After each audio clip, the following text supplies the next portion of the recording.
다 들어와 있습니다. 여기 어떻게 돼?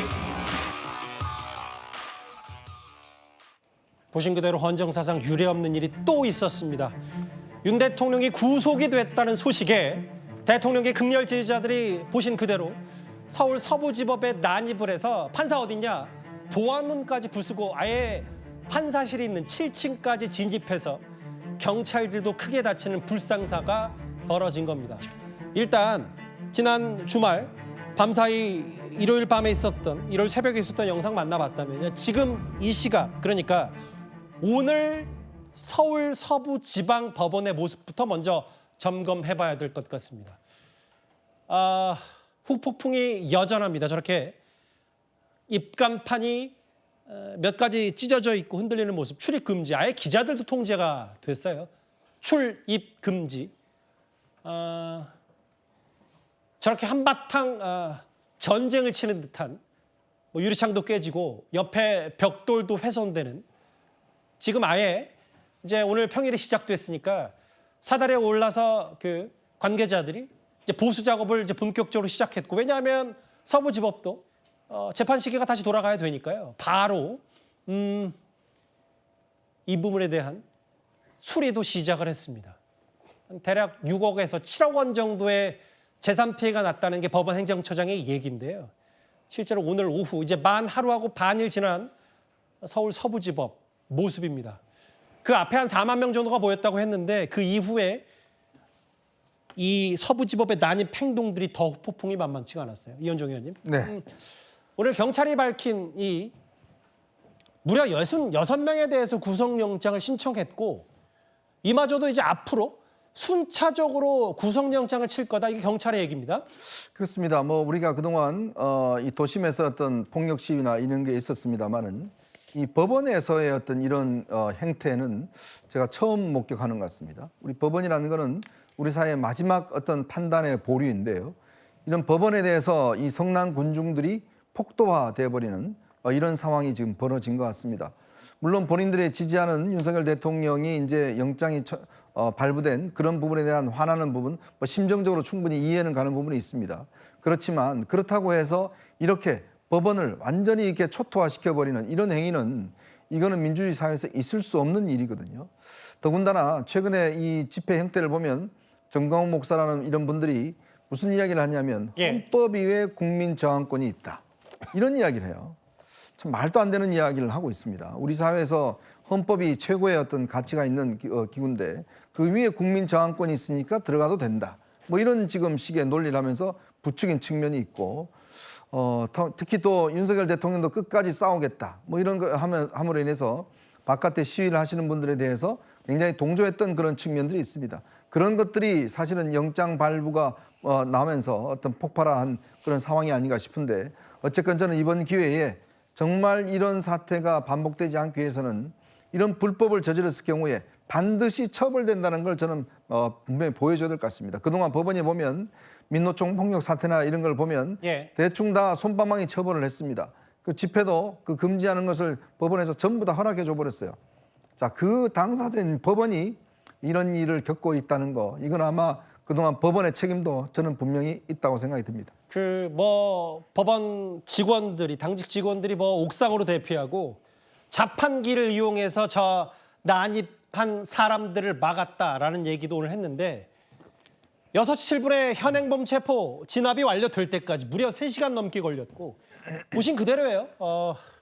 소화기 혹은 유리창, 그리고 출입문에 물을 뿌리면서 출입문을 무력화시키는 것까지 영상이 일부 유튜브에 다 고스란히 찍혔어요. 오늘 법원 측 서부지법 난입 사태에 대해서 법사위에서 이런 얘기가 나왔습니다. 직접 한번 들어보겠습니다.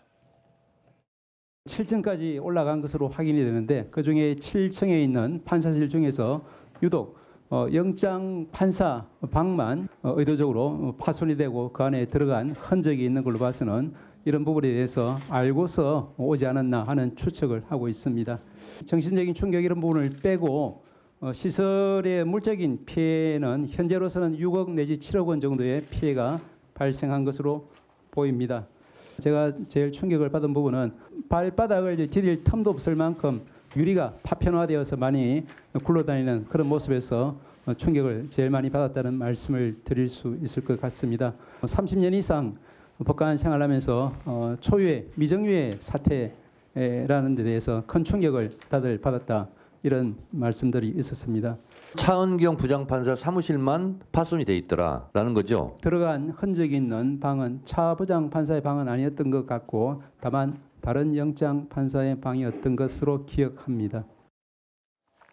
제가 앞서 차은경 판사 어딨냐라고 하면서 7층 꼭 집어서 판사실에 아예 보안문, 그 전에 보안문까지 부수고 들어갔다고 했는데, 강성필 부위원장님, 네. 천대엽 처장의 얘기는 이게 뭐 단순히 우발적인 게 아니라 7층을 꼭 집어서 들어가서 조직적 범죄다, 이런 얘기를 하고 있는 것 같아요. 그러니까 이런 말이 있습니다. 주동자가 없는 선동은 없고 선동 없는 폭동은 없다고 했어요.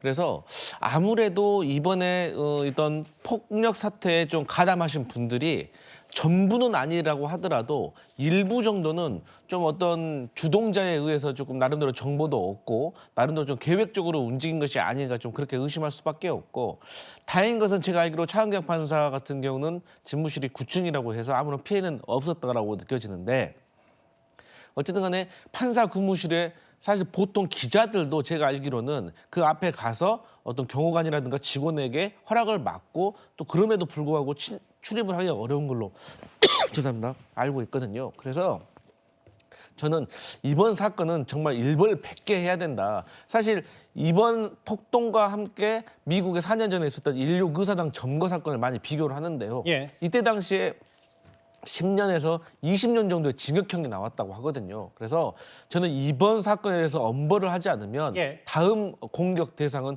헌법재판소가 될 수 있습니다.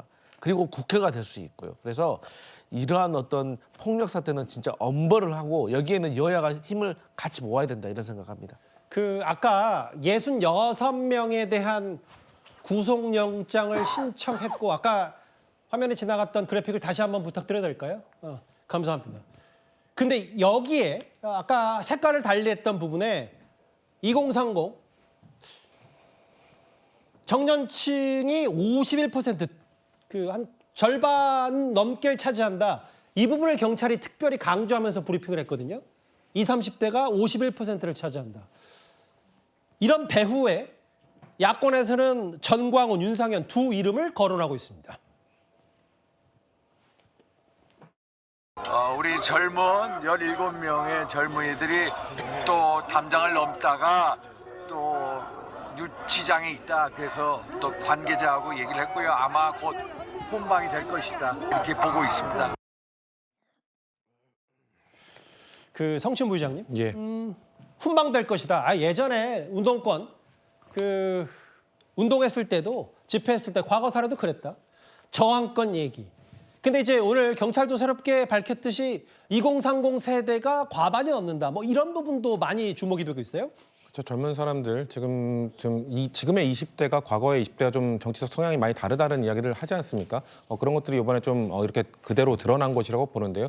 저는 저렇게 윤상현 의원이 저런 말씀을 하시는 건 매우 부적절하다고 생각합니다. 저렇게 월담을 하고 사법부를 침탈하려고 했던 사람들이 사실상 침탈까지 했죠. 진입까지 했으니까 그런 사람들이 정당했던 것이다. 그렇기 때문에 내가 관계자와 이야기를 해서 훈방 조치될 수 있도록 내가 이야기를 해줬다라는 건 아니겠습니까? 저렇게 이 집권 여당의 국회의원이라는 사람이 대한민국의 사법부가 이 정도까지 침투를 당했는데 파괴를 당했는데도 저렇게 옹호해주는 발언을 한다? 그러면서도 계속해서 결국 민주당 때문에 이렇게 된 것이다라는 후한무치의 발언을 하고 있습니다. 지금 이 상황에 온 것은 저는 결국 윤석열 대통령이 가장 큰 잘못이고요. 그리고 국민의힘도 어느 정도 동조한 부분이 있다고 생각합니다. 왜냐하면은 계속해서 대통령이 체포되는 과정, 구속되는 과정 이런 것들에 대해서는 법의 테두리 안에서 저항을 해야 됩니다. 그 보수의 참 가치는 헌법 수호 아닙니까? 헌법을 수호하고자 한다면 법이 정해진 절차에 따라서 이걸 저항을 해야 되는데 예. 법이 정해진 절차에 의해서 체포영장이 발부되고 구속영장이 발부되고 적부심은 청구는 기각이 됐는데 이거에 대해서 계속 불법이다. 이 젊은 사람들에게 불법이다라는 말을 심어주니까 젊은 사람들 입장에서는 저 2030 보수 지지층 입장에서는 불법이구나. 이 서부지법은 불법을 저질렀으니까 우리가 침탈해도 괜찮겠구나. 이건 정의로운 것이구나. 이런 인식을 심어준 것이거든요. 그렇기 때문에 이런 잘못된 행동을 했을 때는 계속해서 국민의힘 측에서는 우리는 불법적 행위는 뭐 안 된다고 생각합니다라고 말은 하지만 그 이전에 사실상 서부지법을 마치 악마화시키면서 마치 좌파의 소굴인 양 이렇게 치부했던 것들이 이렇게 이어진 것에 대한 좀 책임을 통감해야 되는데도 불구하고 예. 윤상현 의원과 같은 저런 발언에 대해서 지적하거나 브레이크를 거는 국민의힘 의원이 별로 없다는 것이 저는 지금 집권 여당의 심각함을 보여주고 있는 것이다라고 지적하고 싶습니다.